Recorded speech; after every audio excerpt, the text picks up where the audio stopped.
36. Lo tenemos a nuestro querido Atilio Borón en línea. ¿Cómo estás, Atilio? Bienvenido. ¿Qué tal? Buen día, Feli. Buen día, Yair. ¿Cómo andan ustedes por ahí? Buen día, bien. Te estás cuidando del frío, ¿no? Que está bravísimo.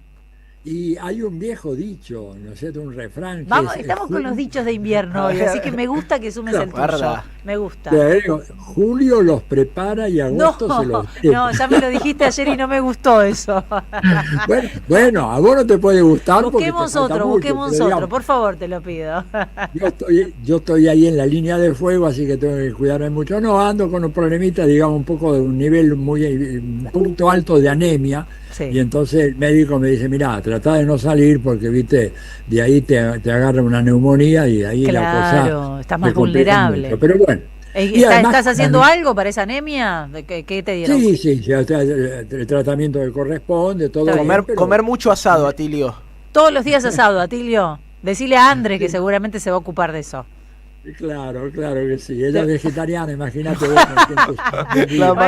Pero te quiere mucho, así que se va a ocupar de buscar asadito. Sí, bueno. Pero bueno, además digo, estoy combatiendo la anemia, digamos, con la calentura que tengo por lo que estamos viendo en el sistema internacional, lo que vemos en la Argentina. Estoy, digamos... No sé en qué momento estamos ahora. No chequeé estos últimos 5 minutos. ¿Qué pasó, Atilio? Mira, está ahí, Trump ordenó, digamos, que se termine la guerra. Ahora, hasta hoy a la mañana, primera hora de la mañana, por ejemplo, en Irán ellos decían que no habían recibido ninguna comunicación oficial del gobierno de Estados Unidos, ni las condiciones bajo las cuales se iba a producir ese alto en la guerra. En Israel tampoco han sido muy claros en el sentido, o sea, me parece que Trump, que también anda empezando a transitar por el camino de la senilidad, como ustedes decían recién, yo lo escribí ya, digamos, hace una semanita o algo más, porque estuve observándolo a él, digamos, en varias apariciones públicas, y vi estos cosas que me llamaron la atención. O sea, no es el mismo Trump de hace 4 o 5 años atrás, es otro personaje ahora, y entonces hay que tener cuidado, porque por ahí él dice muchas cosas, pero no es tan claro, ¿no es cierto? Él puede querer que termine la guerra, pero también dijo que iba a terminar la guerra de Rusia y Ucrania en 24 horas. Eso lo dijo, ¿verdad?, cuando asumió el 22 de enero, y hasta ahora el conflicto sigue. Yo creo que, bueno, estamos en presencia de un momento muy, muy difícil, y además en una encrucijada. ¿Por qué? Porque hay un autor norteamericano, ¿no es cierto?, que es uno de los más prestigiosos internacionalistas, que se llama Kenneth Waltz. Le llaman el padre de la teoría del realismo, ¿no es cierto?, en relaciones internacionales. Y él ya en el año 2012 publicó en una revista, que es la revista del establishment diplomático norteamericano, que es el Foreign Affairs, ¿no es cierto?, un artículo que decía, título decía, ¿por qué Irán debería tener la bomba? Y después, subtítulo, el balance nuclear asegura la estabilidad.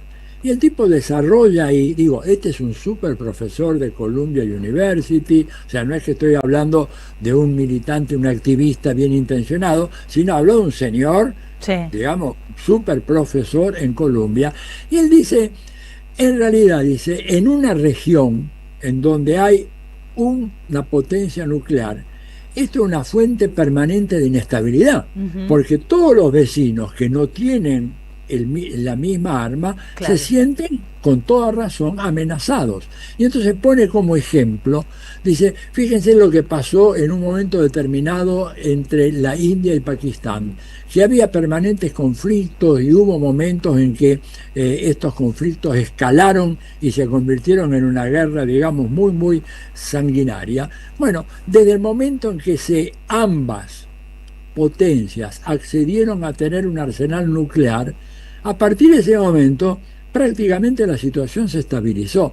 Él escribe este artículo en el 2012, el acuerdo había sido tomado entre Pakistán y la India en 1992, o probablemente un año antes, y dice, ha pasado más de 25 años y no ha vuelto a haber ningún conflicto, o si lo hubo fueron pequeñas escaramuzas fronterizas que son comunes inclusive a veces hasta en países europeos, claro, ¿verdad? Claro. Que por confusión están persiguiendo a uno, sale de la frontera austríaca, entra en Alemania y los policías lo persiguen, digo, pueden pasar cosas así. Pero entonces él está planteando eso, y creo que esto es lo más importante, no va a haber ningún acuerdo, entre Israel y Irán, hasta el momento en que se acepte que Israel no puede tener el monopolio exclusivo del arsenal atómico en una región, además en una región tan explosiva como es el Oriente Medio, ¿verdad? Por todo lo que significa el petróleo y todo lo demás. Así que bueno, estamos en ese punto viendo a ver si avanzan las negociaciones. Rusia y China hicieron un aporte muy importante hasta ahora en el terreno diplomático para tratar de llevar este acuerdo, pero el acuerdo, y eso Putin lo dijo muy claramente en una intervención de hace un par de días, el acuerdo no puede hacerse a costa de que Irán renuncia a su capacidad de autodefensa. O sea, dicho entre líneas, miren chicos, Israel tiene todo el derecho a tener la seguridad, ¿verdad? Que nadie la pueda tocar, y eso es indiscutible, pero Irán también tiene que tener ese derecho.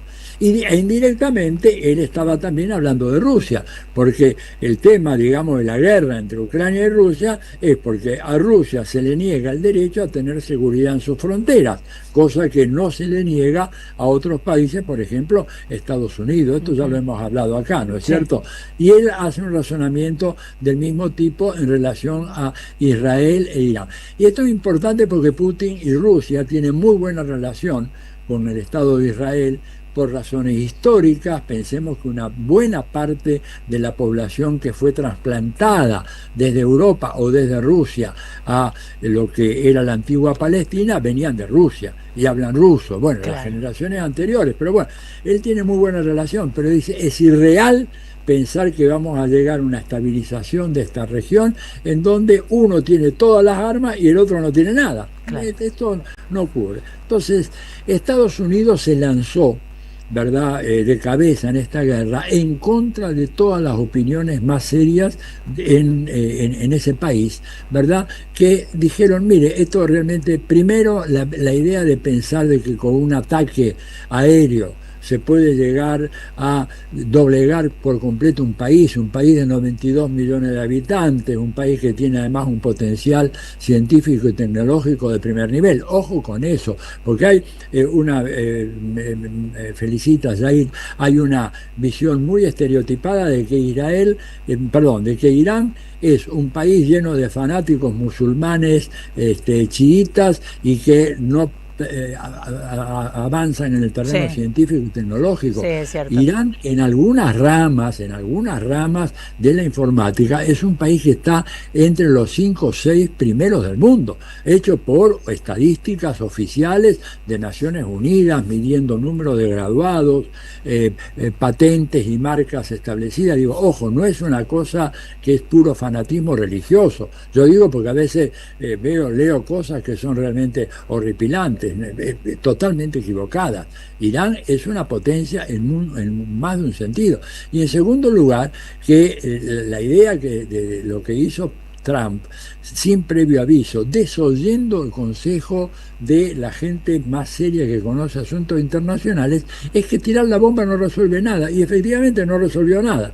Irán ha reaccionado con mucha prudencia, es cierto, es un país que ha venido siendo muy castigado durante mucho tiempo, sanciones económicas de todo tipo, campañas de difamación, la guerra, digamos, mediática en contra de ellos, pero lo cierto es que todavía tiene una capacidad de respuesta muy fuerte, y además Irán demostró una cosa, que el famoso escudo de hierro que protegía a Israel era una ficción. Gran tema, ¿no? Era vulnerable finalmente. Era totalmente vulnerable. intolerable, digamos, y hay digamos ciudades que han sufrido mucho, Sí. ha habido muchos destrozos, por suerte no muchas vidas humanas se perdieron, porque sobre todo Tel Aviv, que es una ciudad muy moderna, ¿no es cierto? Todas las nuevas construcciones tienen refugio. refugios que permiten que la gente no se muera, pero el edificio quedó hecho trizas. El puerto de Haifa está seriamente dañado y es un puerto fundamental,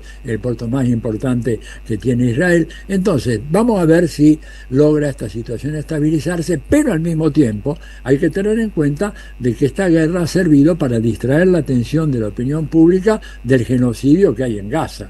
Y eso es algo que personalmente yo creo que no podemos de ninguna manera, ni por un momento, olvidarnos de que ahí se sigue matando gente. Y ya ahora, digamos, ya no se habla de Hamás, se está disparando a gente que está haciendo cola con un bidón para Terrible. conseguir agua. Sí. Digamos, el ejército israelí ha llegado a límites de inmoralidad absolutamente imperdonables. Porque vos decís, bueno, están los de Hamas enfrente intercambiándose balazos, bueno, es una cosa, Sí, pero pero no es apuntarle así. a gente que está haciendo cola para ver si le dan una bolsa de harina o un bidón de agua, eso es imperdonable. Y sin embargo, la prensa no dice una palabra. Nada. O sea, la constitución de la gran prensa, de la prensa hegemónica, ¿verdad? Es algo que realmente llega a límites que yo les confieso, yo pensé que nunca iría a ver esto. Siempre me di cuenta que la prensa mentía, que como se dice siempre, en una guerra la primera víctima es la verdad, etcétera, pero que ya no se hable más de ese tema, se naturaliza por completo. Estuvimos inclusive nosotros en el programa del sábado, en Diálogo Internacional, hablando con Martín Gack. Martín Gack dio algunas estadísticas escalofriantes. Por ejemplo, la cantidad de niños y niñas que tuvieron que ser amputados de sus piernas, de claro. sus brazos, sin anestesia, porque prácticamente no tienen nada. No tienen nada, ¿te das cuenta? Sí. Y bueno, y eso no existe como problema, ¿te das cuenta? El problema es que Irán puede querer tener una bomba atómica. Bueno, por favor, ahora, ¿cuál es el resultado de todo esto? Y párenme si estoy dándola muy a largas, por favor. El resultado es que en este momento muchos países, muchos gobiernos, viendo lo que está pasando en Irán, dicen lo siguiente: ¿saben qué? La única manera de que no nos invadan y de que no aplasten nuestra soberanía es tener la bomba atómica. Claro. Miren lo que pasó con Corea del Norte. Sí. Miren lo que pasó allá en Corea del Norte. En Corea del Norte le han puesto sanciones de todo tipo. Trump, cuando llegó al gobierno en el 2017, empezó una campaña y finalmente lo convenció, porque cuando desde Occidente algunos propagandistas empezaron a subir el tono de las agresiones en contra de Corea del Norte, el Kim Jong-un, que evidentemente es un tipo que conoce mucho Occidente, porque él se educó, hizo toda la escuela primaria y secundaria en Suiza, ¿verdad? El padre lo mandó a que se educara y que supiera bien cómo funciona Occidente y conociera los valores occidentales, y respondió él, pero con la calma oriental, esa calma tan especial que vemos, por ejemplo, en Xi Jinping, digamos, en los momentos más álgidos, y entonces dijo, bueno, si nos atacan, va a ser difícil acordarse de que había dos ciudades muy grandes, muy importantes como Seúl y Tokio, que van a desaparecer del mapa. Atilio, o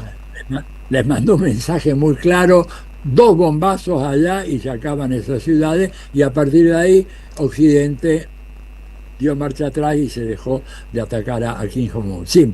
Atilio, ¿cómo está? Jair te saluda. Te quería preguntar por un país que no tengo tan mapeado y que creo que juega bastante a 2 puntas, que es Qatar, que ayer fue atacado por la República Islámica del Irán, más precisamente una instalación estadounidense que estaba en este país, pero que al mismo tiempo Qatar era uno de los países que financiaba militarmente la estructura burocrática del Hamás. ¿Para quién juega Qatar en la región y qué es lo que pasa con este país? Y abro un paréntesis ahí, porque leí que además ese ataque fue acordado o un aviso previo para que el daño sea menor. Claro, mira, yo creo que Qatar hace un juego propio, ¿verdad? No son estados clientes de los Estados Unidos, como se ha dicho, son monarquías que tienen muchísimo dinero, que tienen un control, no te digo casi, pero es casi exclusivo del suministro de petróleo para Occidente, y lo que pasa es que en Qatar se localiza la más grande base de los Estados Unidos en Medio Oriente. Los iraníes, como hicieron en su momento, ¿verdad?, con Israel, cuando vi el famoso incidente en donde las tropas de Israel bombardearon el consulado allá de Irán en Damasco y matando a muchas personas. Bueno, Irán advirtió que iba a disparar unos misiles sobre objetivos militares. Ahí lo que dispararon no fue sobre Qatar precisamente, sino sobre la base militar de los Estados Unidos que hay en Qatar. No hubo daños muy serios, la verdad que fue un ataque un poco así para la tribuna, para decir, bueno, acá estamos, podemos incrementar el ataque si es que no llegamos a un acuerdo, etcétera. Pero hay que tener en cuenta que es una de las 19 bases que Estados Unidos tiene en la zona del Golfo Pérsico, o sea, en el corazón de Medio Oriente. Claro. Y un poco fue un mensaje diciéndole, bueno, esta vez avisamos, pero la otra vez podemos no avisar, además podemos atacar algunos barcos que ustedes tienen por acá, naves de guerra. De alguna manera, claramente Irán está siendo el actor más frío, más racional, más calculador en este conflicto.